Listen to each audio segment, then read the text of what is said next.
So I finally found Maya a buddy. It was a very long trip to go get her. It took us about 12 hours total.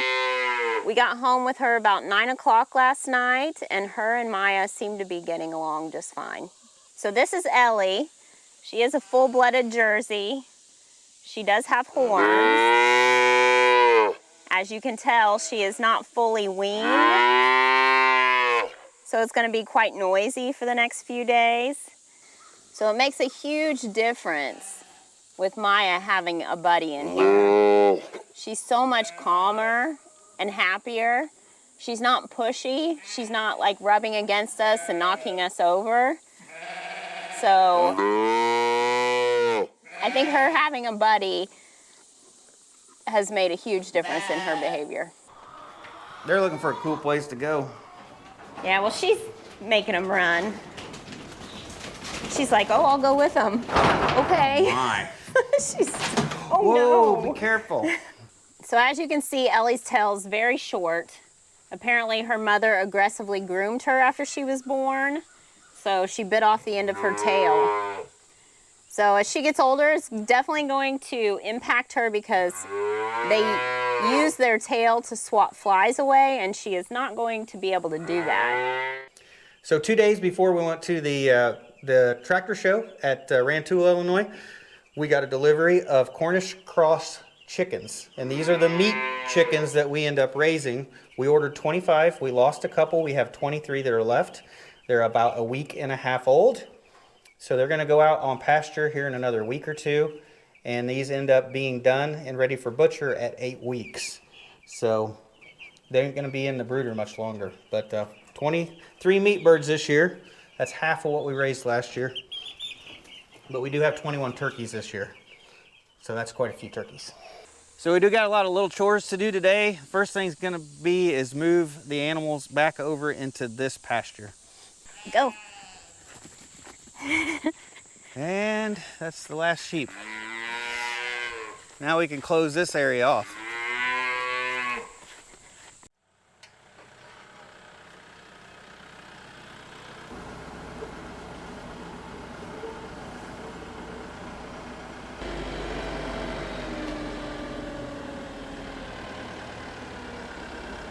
Got it.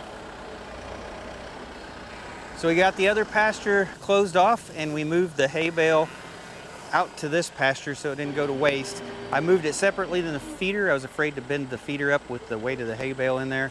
And then we just placed it out here in the pasture where it's a really poor spot with not a lot of growth. And we put that on there so that it gets organic matter, a little bit of grass seed. And the only thing left to move is the squeeze chute. We brought this out here, I'm gonna say 3-4 weeks ago. Maya had a cut on the back of her leg. Rebekah wanted to doctor that cut on her leg. So we let her out here into the squeeze chute and worked on her, and it's been sitting out here ever since. So I'm gonna go ahead, this is the opportune time, since I've got the brush hog on the back of the tractor, that I can get this lifted up and out of here.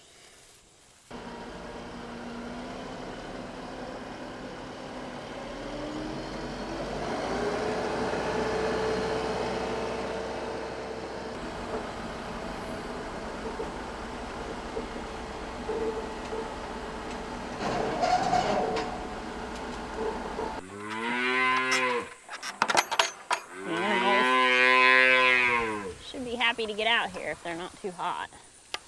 Oh, Maya.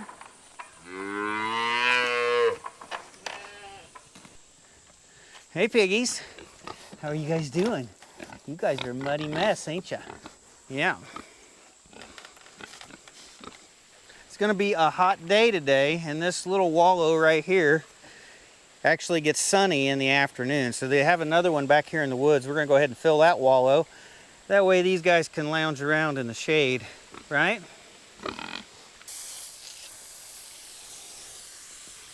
So this here is their other wallow, and you can tell it's completely dry. So we'll actually fill this all the way up with water, and then that'll stay muddy for several days.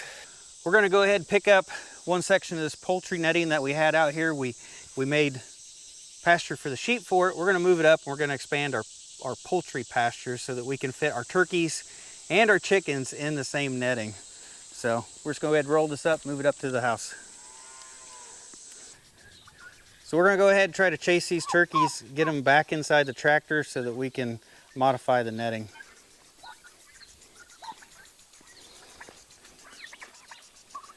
They're very docile, crazy docile.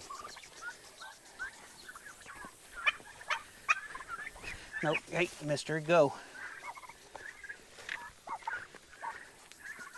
All right, last one. So now that we got the turkeys locked up, we want to rearrange the netting here and make their area bigger. But this propane tank that we salvaged just happens to be right in the way. So I grabbed the tractor with the pallet forks, thinking that I could just quickly pick this up and move it somewhere else.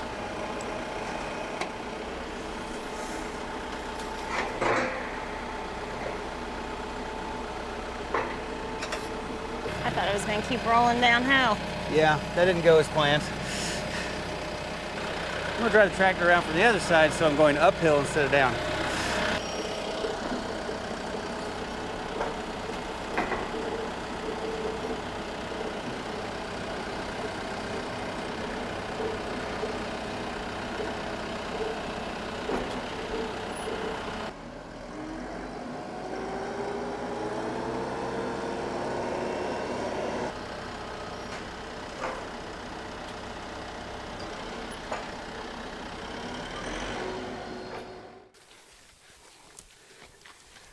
All right, probably need to turn. Okay. All right, we've got our second section of electric poultry netting out here, and we've got a nice area for the chickens and turkeys now. So the plan is the turkeys are gonna end up being able to free range this whole thing, and the meat chickens are actually gonna go in that tractor. Before we just had the one section of netting, and it came around and came back around like right here, and all they had was this little spot right there. And when you add a second section of netting, you see how much more space you get? It comes all the way out to here.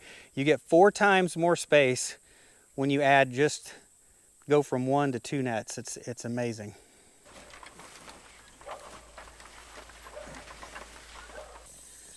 Well, the turkeys just discovered that they've got this whole area now, so now they're checking it all out.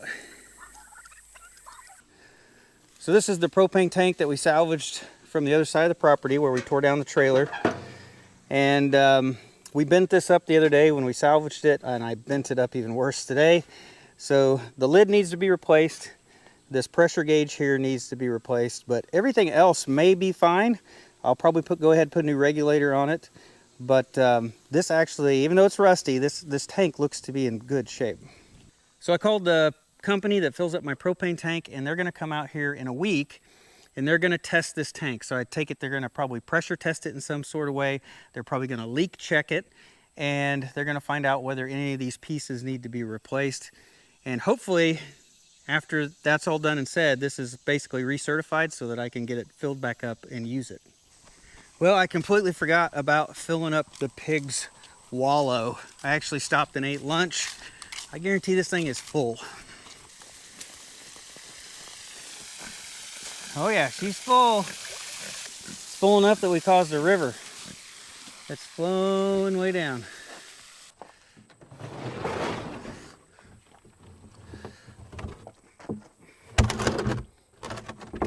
So algae likes to build up in these water troughs. So we dump them every couple weeks, and then we scrub them out by hand. And that does a fairly good job, but after a while, you really just got to take a good pressure washer to them and really clean them up. And that's what I'm doing today.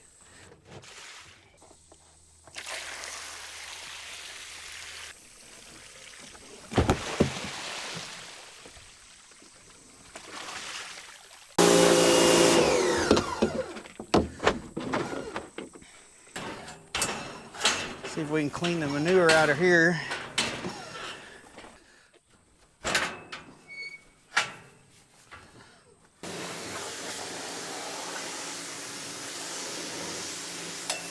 So we've used this Lakeland Farm and Ranch squeeze chute 3 or 4 times now. One of the things we've noticed is that when we get the cows in the chute, the first thing that happens is their feet like to slide around on the floor. Now the floor is made of diamond plate, like a diamond tread plate, and it does have ridges on it to prevent their hooves from moving forward and backward. It gives them a little place for their hooves to stop. But we don't like the fact that they're sliding around on it. So the first thing we did is we ended up putting some Gorilla tape. It was like a tread tape, like a sandy traction tape that you put down. And you can see it's fairly good tape. The pressure washer is not washing it off. But you get a cow in there and it starts to move around and it will actually tear the tape. And it takes quite a bit of that tape to be able to cover the entire thing. So what I want to do today, as soon as this dries, is I want to coat the bottom with truck bed liner. I'm hoping that the truck bed liner will be a little more texture to it and maybe give them a little bit more traction. So I ended up buying this Hercu liner. This is, when I did some reading, this is the one that got the better reviews. So I've got 3 cans of this, and I'm hoping to spray pretty much the entire floor of the squeeze chute, and I'm hoping that that will help the traction problem so that their feet don't slip so easily on it. And since the Gorilla tape did not come up with the pressure washer, I'm just gonna spray this right over the top of it. And if for some reason it starts to chip or come up later, I can always reapply more coats. So it says for good adhesion that it wants the surface scuffed up a little bit. So I got a wire wheel and see if this helps.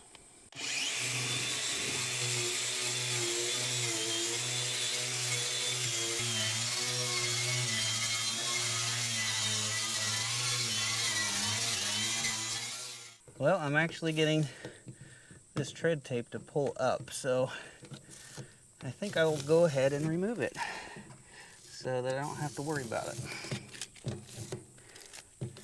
It's coming up easier than I thought. All right, here we go.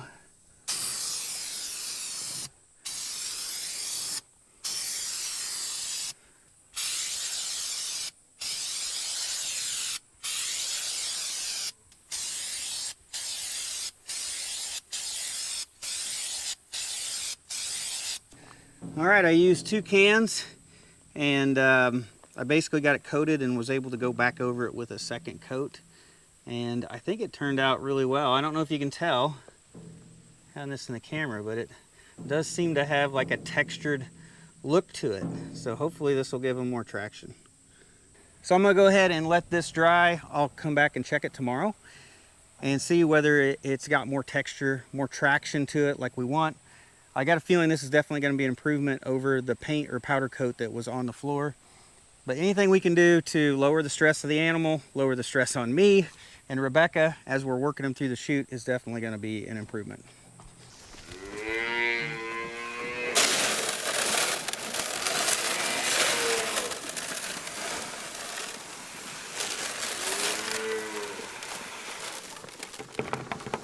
You guys always end up wearing it.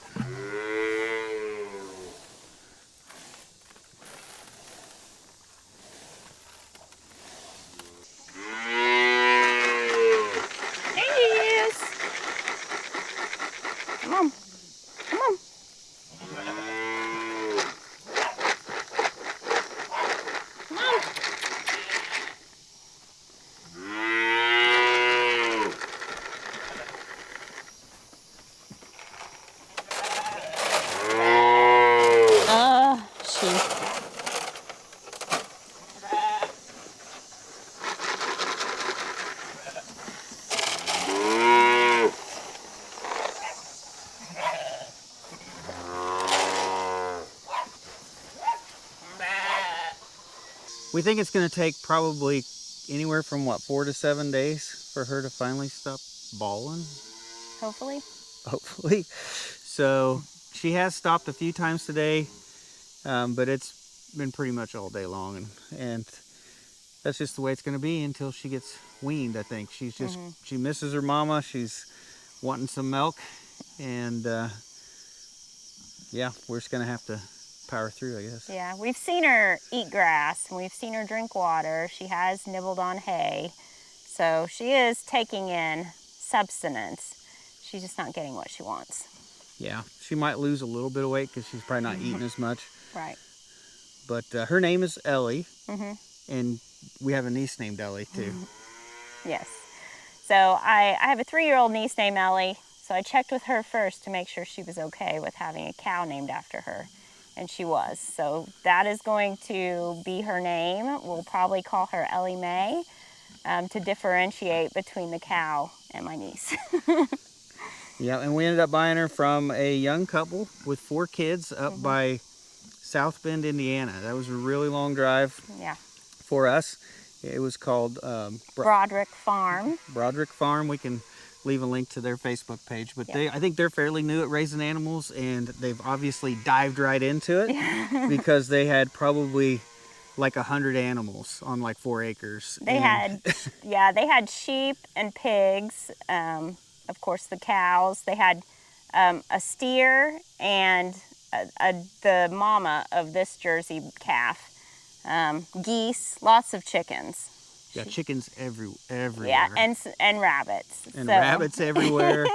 But yeah, they were a nice young couple just getting into animals and everything. And Rebekah found them on Facebook where they posted Ellie for sale. Yep. And we went for it. It was quite a distance to drive. It's the farthest we ever drove for an animal. Yeah. But Maya really needed a companion, and it just seemed like it was meant to be, so. Yeah. But anyway, I think that's going to be it for this video, guys. It's getting dark, and we've got to finish up the chores. So thanks for watching. We'll see you in the next one. Yeah, Snickers really loves head scratches. Mm-hmm. Yeah. Are you jealous? I'm not scratching your head. Yours is muddy. You always run over for the scratches. Every time.